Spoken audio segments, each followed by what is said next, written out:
अखंड ज्योति, दिसंबर 1941।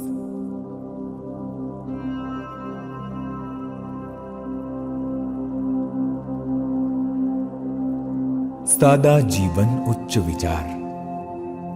उच्च विचार सादा जीवन में ही संभव है। अखंड ज्योति के पाठक उच्च विचारों का महत्व जानते होंगे और उन्हें प्राप्त करने के लिए लालायित रहते होंगे। उन्हें जानना चाहिए कि ये सादा जीवन द्वारा ही संभव है। जितनी बनावट और अस्वाभाविकता को हम अपनाते जाएंगे, उतने ही उच्च विचार जीवन से दूर हटते जाएंगे। सादगी का अर्थ दीनता, हीनता या दरिद्रता नहीं है, वरन ये है बिना आडंबर के उपयुक्त और आवश्यक वस्तुओं का शुद्धता पूर्वक प्रयोग करना। ये सादगी हमारे नित्य व्यवहार में मिली हुई होनी चाहिए। रहने के स्थान का हमारे ऊपर बहुत अधिक प्रभाव पड़ता है, इसलिए घर वहां होना चाहिए जहां दुष्ट स्वभाव के लोगों का पड़ोस न हो। जेल खाना, मदिरालय, वेश्यालय, वध स्थल अथवा दुर्गंधपूर्ण वातावरण में हमारे घर नहीं होने चाहिए, क्योंकि यहाँ की दुर्भावनाएं उड़ उड़कर पड़ोसियों के मस्तिष्क में विक्षेप पैदा करती हैं। इसी प्रकार उस मकान में भी नहीं रहना चाहिए जिसमें वायु और प्रकाश की कमी हो, अथवा उसमें या उसके पड़ोस में क्रोधी, गुंडे, दुराचारी और चिरपीड़ित लोग रहे हों तथा रहते हों। घर चाहे छोटा हो, पर स्वच्छ, सुंदर और साफ होना चाहिए। घर की सजावट भी आवश्यक है। वस्तुओं को ज्यों त्यों पड़ी रहने नहीं देना चाहिए और उन्हें यथास्थान लगा देना चाहिए। चित्र टांगना और आदर्श वाक्य लिखना ये जरूरी है। ये जड़ वस्तुएं होने पर भी चैतन्य शिक्षक का काम करती हैं और अपना प्रभाव निरंतर वहां रहने वालों पर डालती रहती हैं। अपने चरित्र, स्वभाव और विचारों का सबसे अच्छा परिचय अपने मकान की सजावट द्वारा दिया जा सकता है। आदर्श व्यक्तियों के चित्र और आदर्श वाक्यों को अपने यहाँ स्थान देना अपने लिए अवैतनिक शिक्षक नियुक्त कर लेने के समान है। पढ़े लिखे लोगों के लिए जो इस लेख को पढ़ रहे होंगे, उनके लिए बहुत अच्छे सलाहकार, साथी, सद्ग्रंथ हो सकते हैं। बुरी पुस्तकें जहां हमें अधः पतन की ओर ले जाती हैं, वहां उत्तम पुस्तकों में ये सामर्थ्य भी मौजूद है कि हमें कुछ से कुछ बना दें। पुस्तकें छपे हुए कागजों का गट्ठा नहीं है, वरन एक सूत्र है जो उनके लेखक की आत्मा और पाठक की आत्माओं को आपस में संबंधित करती हैं। जैसे श्रेष्ठ पुरुषों के सत्संग के लिए हम कुछ समय लगाते हैं, उसी प्रकार उत्तम पुस्तकों का स्वाध्याय करने में कुछ समय लगाना चाहिए और अपनी स्थिति के अनुसार सद्ग्रंथों का संग्रह भी करते रहना चाहिए। वस्त्र बहुत कीमती ही हों, ऐसी कोई खास जरूरत नहीं है। मोटे खद्दर के कपड़े से भी काम चल सकता है, मगर वो श्वेत और स्वच्छ होने चाहिए। तड़क भड़क के रंग बिरंगे या बेढब फैशन के कपड़े व्यर्थ हैं। कम कपड़े पहनने चाहिए, पर उनकी सफाई का पूरा ध्यान रखना चाहिए। एक विवेकशील व्यक्ति का कथन है कि यदि तुम कपड़े की इज्जत रखोगे तो कपड़ा तुम्हारी इज्जत रखेगा। जेवर लादने की अपेक्षा तो कुछ अधिक कपड़े बनवा लेने और उन्हें साफ रखने में थोड़ा खर्च करना अधिक उपयोगी है। शरीर के अंग प्रत्यंग की सफाई का भी ध्यान रखना चाहिए। नाक, कान, आंख, दांत, सिर आदि में मैल न जमने देना चाहिए। खूब रगड़ रगड़ कर स्नान करना, स्वच्छ रहना, निर्मलता को पसंद करना, नाखून, हजामत आदि के बारे में लापरवाह न रहना, व्यावहारिक सभ्यता का समुचित रीति से पालन करना, ये सब बातें सादा जीवन के लिए आवश्यक हैं। मन और विचारों की सादगी इनमें ऊंची है और उसका समुचित पालन इन बाहरी सादगियों को पालन करने के उपरांत आता है। गृह, वस्त्र और शरीर की सादगी निश्चय ही उच्च जीवन की ओर खींच ले जाने की क्षमता रखती है।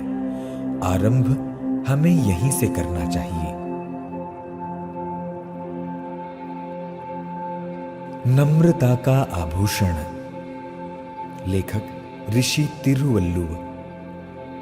नम्रता और मधुर भाषण से बढ़कर भला मनुष्य का और क्या आभूषण हो सकता है। जिसके मुख से दूसरों को आनंदित करने वाली वाणी निकलती है वो एक उदार दानी है, जो अपना महाप्रसाद याचकों और अयाचकों को समान रूप से सर्वत्र वितरण करता है। ऐसा व्यक्ति दुख और दरिद्र का शिकार नहीं हो सकता। जो रत्नों की कोठी खोल बैठा है उसे पाइयों का अभाव नहीं होगा। स्वार्थ रहित होकर और दूसरों की भलाई के लिए जो वचन कहे हैं वे ही यथार्थ में मधुर हैं। ऐसी मधुर वाणी सुनने वाले और सुनाने वाले के हृदय को जमाती है। उनमें शांति और शीलता के अंकुर उपजाती है। सेवा भावी और विनम्र वक्ता के लिए इस संसार में साथियों, मित्रों और सहायकों की कुछ भी कमी नहीं रह सकती। संसार में अनमोल पदार्थ एक ही है, मधुर वाणी, क्योंकि उसमें दया, प्रेम का मधुर रस भरा रहता है। सोने चांदी का दान तुच्छ है। वो बेचारा उन वचनों की समता नहीं कर सकता जो हताशों को उत्साह प्रदान करते हैं, जो भटकों को राह पर लाते हैं, जो पाप की तपन से जलने वालों के मन में धर्म का जल छिड़कते हैं और जो अंधकार में भटकने वालों को प्रकाश प्रदान करते हैं। ऐसे वचनों का दान हीरे और लालों के दान से कैसे कम होगा। जिनके हृदयों से सत्य, प्रिय और हितकर वचन निकलते हैं, सत्य समझिए धर्म का निवास स्थान उन्हीं के अंदर है। पवित्र भाषण एक प्रकार का प्रवाह है जो वक्ता के कलुषित विचारों को अपने बहाव में बहा ले जाता है। मधुर भाषी ही स्वर्ग का अधिकारी है। यदि मधुर भाषण के महत्व को लोग समझ जावें तो कड़वी और दुष्ट वाणी क्यों बोले। हाय, लोग मीठे फलों को छोड़कर कड़वे, खट्टे और कच्चे फलों को क्यों कुतरते फिरते हैं। मधुर भाषण छोड़कर कड़वी वाणी क्यों बोलते हैं। प्रेम का रहस्य।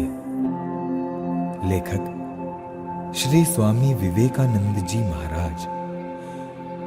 जिस दिन किसी वस्तु पर अथवा किसी प्राणी पर आपका प्रेम होगा, फिर चाहे वो स्त्री हो, पुत्र हो अथवा दूसरा कोई हो, उस दिन आपको विश्वव्यापी प्रेम का रहस्य मालूम हो जाएगा।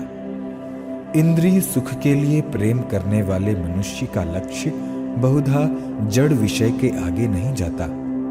हम कहते हैं कि अमुक पुरुष का अमुक स्त्री पर प्रेम हुआ, परंतु वास्तव में प्रेम उस स्त्री के शरीर पर होता है। वो उसके भिन्न भिन्न अंगों का चिंतन करता है, अर्थात जड़ विषयों में जो आकर्षण रहता है उस आकर्षण का ही स्वरूप प्रेम नाम से पहचाने जाने वाले विकार के स्वरूप हैं। सच्चा प्रेम करने वाले इस प्रकार के दो मनुष्य एक दूसरे से चाहे हजारों मील के अंतर हों, पर उनके प्रेम में फर्क नहीं पड़ता। वो नष्ट नहीं होता और न उससे कभी दुख की उत्पत्ति होती है। हम निग्रहित होते हैं, बंधन में पड़ते हैं। कैसे? इसलिए नहीं कि हम कुछ देते हैं, बल्कि इसलिए कि कुछ चाहते हैं। प्रेम करके हम दुख पाते हैं, परंतु दुख हमें इसलिए नहीं मिलता कि प्रेम किया है। दुख का कारण ये है कि हम प्रेम के बदले प्रेम प्राप्त करना चाहते हैं। जहां इच्छा नहीं है, चाह नहीं है, वहां दुख, क्लेश भी नहीं है। निस्वार्थ भाव से दूसरों को देते रहो, तभी सुखी हो सकोगे। ये प्रकृति का अखंड नियम है।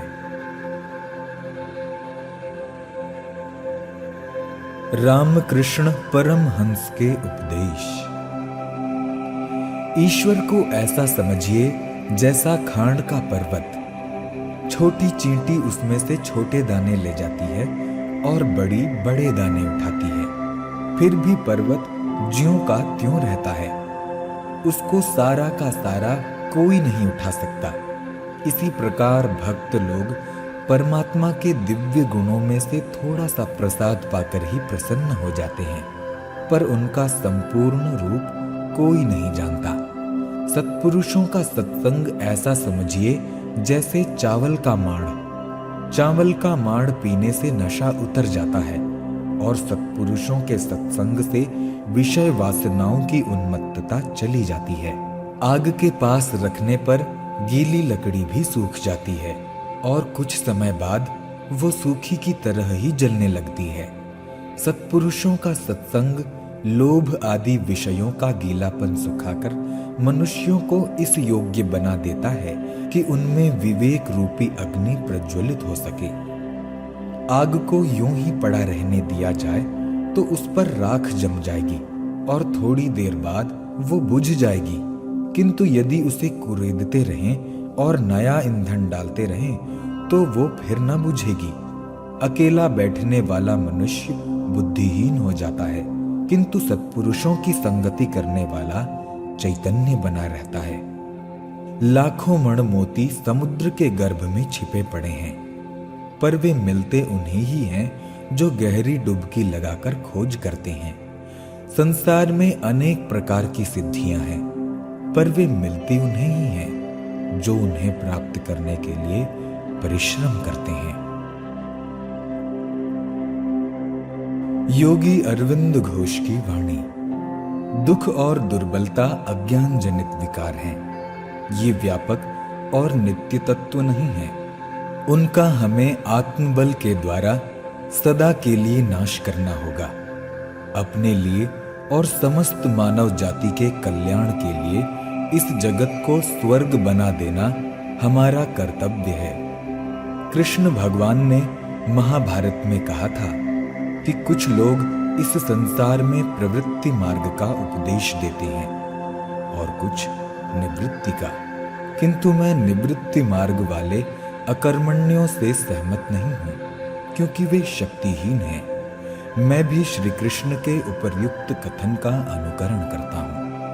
आपको अपने शरीर की परवाह नहीं करनी चाहिए। आपसे ज्यादा परवाह परमात्मा करता है। केवल आत्मबल प्राप्त करो। शरीर रक्षा ईश्वर के भरोसे छोड़ दो। जहां धर्म है वहां जय है, किंतु धर्म के साथ ही साथ शक्ति होना भी जरूरी है, नहीं तो अधर्म का अभ्युत्थान भी हो जाता है। विरोध और युद्ध धर्म के अंश हो सकते हैं, किंतु विद्वेष और घृणा धर्म के बाहर हैं। क्या आप में परमात्मा का अंश है? क्या आपको मालूम है कि आपका शरीर निज का नहीं, आप परमात्मा के साधन मात्र हैं? यदि आपको ये अनुभव हो गया है तो आप सच्चे राष्ट्रवादी हैं और तब ही आप इस महान राष्ट्र का उद्धार कर सकेंगे। योग प्राप्ति के बिना द्वंद्व का अत्यंत नाश नहीं होता। गुणातीत योगी यदि नरक में भी डाल दिया जाए तो वो उस नरक को स्वर्ग बना लेता है। पूर्ण ज्ञानी इस दुख रूप जगत को अपना स्वर्ग बना लेता है। वो कहता है ये सब आनंदमय ब्रह्म है, सत्य है, शिव है, सुंदर है। प्रेम, साहस, दया, सत्य और शील नित्य हैं, अतः ये धर्म है। घृणा, कायरता, निर्दयता, असत्य और नीचता विकार हैं, यही अधर्म है। योगी को विकारात्मक अधर्म छोड़कर सनातन धर्म ग्रहण करने होंगे।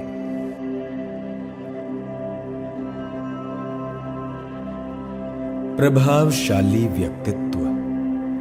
प्रभावोत्पादक साधनों को बलवान बनाने के लिए यहाँ कुछ विशेष अभ्यास बताए जाते हैं। नेत्रों को प्रभावशाली बनाने के लिए ये अभ्यास करना बहुत उपयोगी है। एक बड़ा दर्पण सामने रखो और अपने प्रतिबिंब के नेत्रों की तरफ अपनी आंखें पूरी तरह खोलकर घूरो, जिससे नेत्रों की नसों पर कुछ जोर पड़े। इसमें भौहों पर जोर देने की कोई आवश्यकता नहीं है। सिर को सीधा रखो और पहले प्रतिबिंब के बाएं नेत्र पर फिर दाहिने नेत्र पर घूरना जारी रखो। जब दृष्टि एक नेत्र से हटाकर दूसरे पर ले जानी हो तो इस कार्य को बहुत धीरे करना चाहिए। झटके के साथ दृष्टि हटाने की भूल कभी नहीं करनी चाहिए। ये अभ्यास 1 मिनट से आरंभ होकर 5 मिनट तक पहुंचाया जा सकता है। अधिक की कोई आवश्यकता नहीं। इस अभ्यास को निरंतर करते रहने से दृष्टि प्रभावशाली हो जाती है। दृष्टि को सहेज कर रखने के लिए ये भी आवश्यक है कि दिन भर आंखों से बहुत अधिक परिश्रम मत लो और अंधेरे में या तेज सवारी पर बैठकर कुछ मत पढ़ो। वाणी को प्रभावशाली बनाना हो तो जल्दी जल्दी बहुत बकवाद करने की आदत छोड़ो। कम बोलो, परंतु जब बोलो तब मंद गति से, स्पष्ट रूप से, खुली आवाज से और गंभीरता से बोलो। कुछ पूछना हो या किसी के प्रश्न का उत्तर देना हो तब इस नियम को ठीक प्रकार काम में लाओ। तुम्हारी वाणी प्रभावशाली बन जाएगी। जिस व्यक्ति से जिस विषय पर बात करनी है उससे घुल घुल कर बातें करो और अपने मन को निर्दिष्ट विषय पर ही केंद्रित रखो। अस्थिरता और उदासीनता पूर्वक किया हुआ वार्तालाप प्रायः सफल परिणाम उपस्थित करते हुए नहीं देखा जाता। बेशक नेत्र और वाणी, यही 2 इंद्रियां मनुष्य के व्यक्तित्व को प्रभावशाली बनाती हैं। किसी अपरिचित व्यक्ति पर अपना उद्देश्य प्रकट करने और इच्छित परिणाम उपलब्ध करने में इनका बड़ा उत्तम असर होता है, परंतु यदि इनके पीछे सच्चाई न हो तो वो माया, आडंबर अधिक समय तक नहीं ठहरता। इन दोनों साधनों का प्रभावशाली होना आवश्यक है, पर उससे भी आवश्यक ये है कि हमारा चरित्र निर्मल हो। हम अपने को विश्वसनीय बनावें, सचरित्र बनावें, जिससे कि अन्य व्यक्तियों का गुप्त मन अपने आप हमारा आंतरिक परिचय प्राप्त कर ले और वो अपनी जमानत पर हमारे विश्वसनीय व्यक्तित्व का सिक्का उसके मन पर जम जाए। आंतरिक शांति इन तीनों की जननी है। प्रभावशाली नेत्र, ओजस्वी वाणी और निर्मल चरित्र, ये तीनों ही मानसिक स्थिरता के बाल बच्चे हैं। स्वार्थांधता और अतृप्त तृष्णा, ये दोनों ही दुष्ट ऐसे हैं जो मन को विषाक्त बनाकर आंतरिक कोलाहल उत्पन्न कर देते हैं। कूड़े के ढेर में जब तक अग्नि पड़ी रहेगी तब तक धुआं उठता रहेगा। बाहरी उपचार से उस धुएं को रोकना व्यर्थ है, क्योंकि उसका उद्भव स्थान जब तक मौजूद है तब तक निर्धूमता कैसी। मानसिक अशांति तब तक बनी रहेगी जब तक कि हम स्वार्थ और लिप्सा के गुलाम बने रहेंगे। लेने के स्थान पर देना और भोगने के स्थान पर त्यागना जब तक न सीखा जाएगा तब तक जीवन की पेचीदा गुत्थियां न सुलझेंगी और उस उधेड़ बुन की बेचैनी आत्मा को दुखी बनाए रहेगी। ऐसी अस्थिर अवस्था में प्रभावशाली जीवन के ये तीनों साधन प्राप्त करना कठिन है। नकल बनाई जा सकती है, पर उसकी हस्ती ही कितनी है। नकली सोना आखिर कितने दिन चमक सकेगा। आप प्रपंचों में अधिक लिप्त मत होजिए। छाया के पीछे अधिक मत दौड़िए। दृढ़ रहिए और कर्तव्य पथ पर शनैः शनैः एवं दृढ़ता के साथ कदम बढ़ाते चलिए। ईश्वर पर विश्वास रखिए, दूसरों को आत्मभाव से देखिए और लेने की अपेक्षा देना अधिक पसंद कीजिए। आपके अंदर आध्यात्मिक शांति का आविर्भाव होगा और ये शांति निर्मल चरित्र का निर्माण करेगी। निर्मल चरित्र सूक्ष्म रूप से दूसरों के मस्तिष्क में विश्वसनीयता का स्थान पैदा करता है। साथ ही नेत्र और वाणी को प्रभावशाली बनाने के अभ्यास सोने में सुगंध का काम दे सकते हैं। इस प्रकार प्रभावशाली व्यक्तित्व प्राप्त करने में आप सफल हो सकते हैं।